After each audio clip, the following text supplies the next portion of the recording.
Deputy Speaker.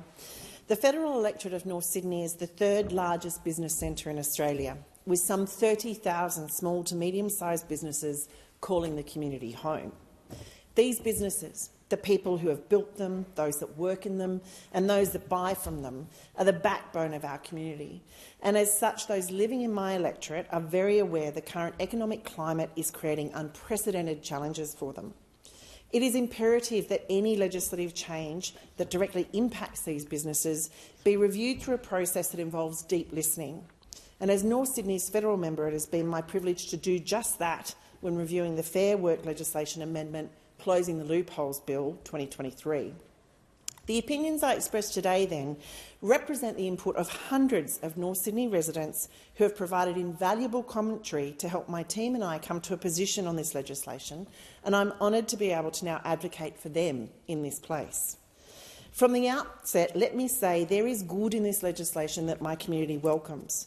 However, they ultimately fear that the devil is in the detail and that this good is a smokescreen to enable less favourable employment practices to be progressed. Overlay the fact that our current Fair Work Act has over 800 sections, covers 121 modern awards and has more than 100,000 separate wage rates and allowances for employers and employees to navigate. It is little wonder that when a bill like this one is introduced in an omnibus form, many in the wider community feel both unease and concern.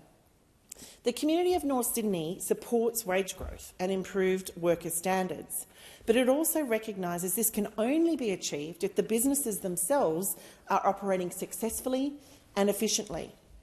With that said, my community welcomes the establishment of a new protected attribute in the Fair Work Act to improve workplace protections against discrimination for employees who have been or continue to be subjected to family and domestic violence.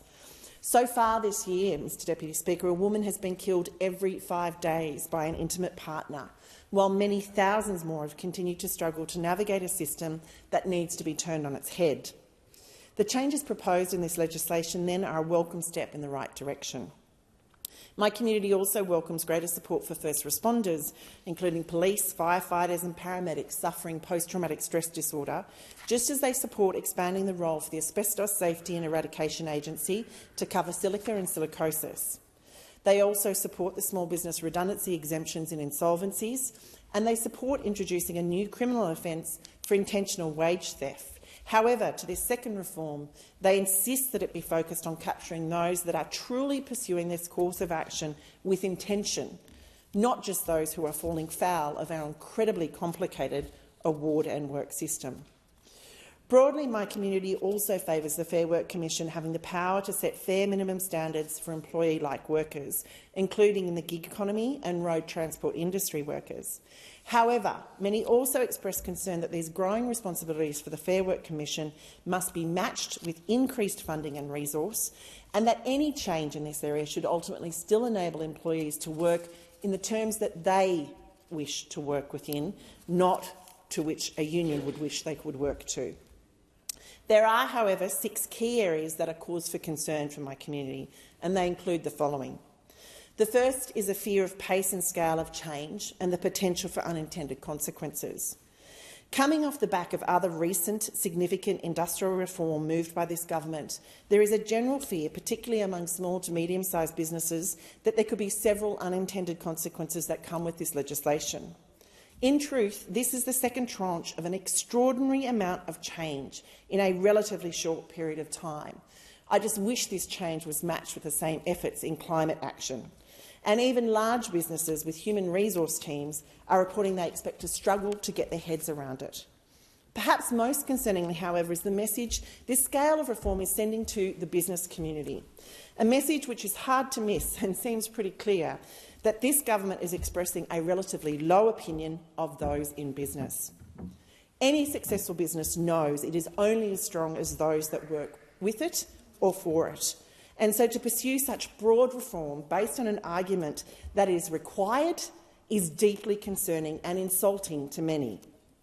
The simplest solution for many employers in the face of this commentary will be to just not get involved, meaning they won't risk employing someone on a casual or contract basis, and I believe that for many employees this would be to their disadvantage. Secondly, my community believes there is a specific role for labour hire workers in business, and this legislation complicates it. Several business operators have raised concerns with me around the labour hire or same job, same pay measures, and I confess when I first saw this legislation, I was also concerned. You see, previously my partner and I managed and owned a recruitment agency, and when I read this legislation, I was immediately struck by the challenges it would create for a business who either frequently deploys or employs temps. Would their pay be based on what was negotiated with the employing company, like the one we owned, or would it require the employing company to pay the temp on the same terms as the company to which they were being deployed? And if it was the second option, how would a business that may have upwards of 150 temps across 20 to 30 businesses at any point in time manage their payroll effectively? Frequently in any business environment, being able to scale up and down as required can literally make or break your business, and for this, flexibility is key. Why then make employment of temps, casuals and independent contractors harder across the board, especially if the real issue is something that largely is found in specific industries? Ultimately, there is little evidence in North Sydney of dissatisfaction with the employee-employer relationship. Rather, most people indicated to me that they were happy with the relationship they have with their employer, and they appreciate their employer's willingness to offer them reliable, consistent hours on a casual basis so they can juggle personal responsibilities. Some acknowledge the potential for abuse of the labour hire model within some industries, but the resounding, consistent feedback was why not then simply tackle those industries rather than assuming a one-size-fits-all solution is the answer. Small to medium-sized businesses in North Sydney who work with labour hire have been quick to provide me with specific feedback, including the following, and I quote, "My business would be worse off." I quote again, "I would close my business."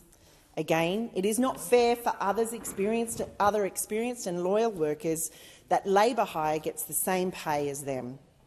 Labour hire workers are surge workforce for busy times. They are not as skilled or as invested in my business. They should not earn what my valued permanent employees earn. And the final one, my full-time employees are well looked after and invested in my business, as I am in them. To pay a labour hire person the same as these employees is ridiculous. The third point of concern in my community, Deputy Speaker, is the observation that the new definition of casual employee creates fear where there was previously confidence and will result in less reliable, predictable casual employment.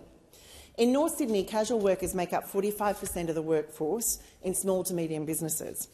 Statistically, we know 1 in 3 of them will have regular and predictable working arrangements because that's what they want. They value casual leave loading or casual loading, but they want or need predictability in their hours. It is important we acknowledge these employers are not exploiting these individuals. The issue with the new definition of casual employment is that both employers and employees are now concerned that to maintain their classification of casual, they're going to have to forego predictability. While the government argues the purpose of this change is to improve job security by replacing the existing definition with a fair and objective definition, when I asked small to medium-sized enterprises what effect they felt this new definition would have on their businesses, I received the following responses. I would shut down. I wouldn't hire casuals anymore. It's all about being flexible and responsive to the needs of my customers, especially in childcare. I really don't see why the government is making it less flexible for employees and businesses to operate. And the final one, this change would effectively reduce my casuals' wages by 38%, so I can't see what is in it for them, and I can't see them seeking it. I am concerned, however, that a union may choose to get involved and try and create some sort of test case which would ultimately sweep them up, and I don't think that's in anyone's interests except maybe the unions. The fourth concern that my community has is the risk of getting it wrong is simply not worth it. Under this proposed legislation, the penalty for misrepresenting an employment opportunity as casual is sizeable and may be a significant cause of stress for those employers who are unable to access sophisticated human resource professionals. At a time when we need to be focused on boosting productivity, we're instead debating a piece of legislation that threatens to decrease the flexibility in the workplace and harm Australians' capacity to earn additional income in a way that works for them. Add to this an overly complicated award system and the recent employment white paper, and many in my community just don't understand why the government is pursuing legislation they believe will disincentivise employers to hire more staff. As a fifth point of concern, my community is worried that the right to work as an independent contractor must be protected. The key concern I've heard time and again here is that this legislation effectively takes this form of service delivery and moves it from contract law into employment law, and the impact of this switch cannot be underestimated. Almost 50% of the small to medium-sized businesses in North Sydney report they routinely use the services of independent contractors to complete work for them. According to Self-Employed Australia, however, the passing of this bill would mean all self-employed independent contractors in Australia who seek to operate through a digital platform would be captured by this legislation and thus would need to be treated as employees, removing their right to be self-employed and to engage freely in commercial transactions through digital platforms. The sixth and final concern in my community, Deputy Speaker, is that any new protections must ultimately support an innovative work environment. As stated before, my community generally supports the Fair Work Commission being given the power to set minimum standards, and we agree gig workers deserve greater protection. But these protections must be offered in a way that firstly ensures their own employment needs are met in terms of flexibility, capacity to earn and ease of opting in and out of platforms that they wish, whilst also ensuring we do not grind business innovation to a halt based on a belief that the employment terms of the 20th century are what 21st century workers want. In closing then, on behalf of the people of North Sydney, I say, while some of the proposed reforms in this legislation are welcome, we fear the potential good work will ultimately be derailed by the fact it is buried in an omnibus of industrial reform, which is simply too much too soon. Indeed, a recent Council of Small Business Australia survey found 90%, Deputy Speaker, of small businesses will be less likely to employ if this current bill is passed. These are our newsagents, our barbers and hairdressers, our retailers, our post offices, live musicians, community pharmacists, grocers and direct sellers. And to be frank, in this context, this bill has become the #1 risk to their business due to the uncertainty they now feel in the face leading up to Christmas. Ultimately, I am committed to working with this government for the betterment of my community, and as such I will work overtime to help businesses across my electorate navigate whatever is eventually passed in this place. But I ask the government to note that while it claims this legislation will have limited impact and strikes a reasonable and balanced middle ground, I don't believe that claim has withstood scrutiny, and I call on the government to amend this legislation, pass those pieces of it that are uncontroversial, but then move forward in renegotiating legislative terms that offers the protections we all agree employees are entitled to without stymieing innovation and unnecessarily burdening Australian businesses. Thank you.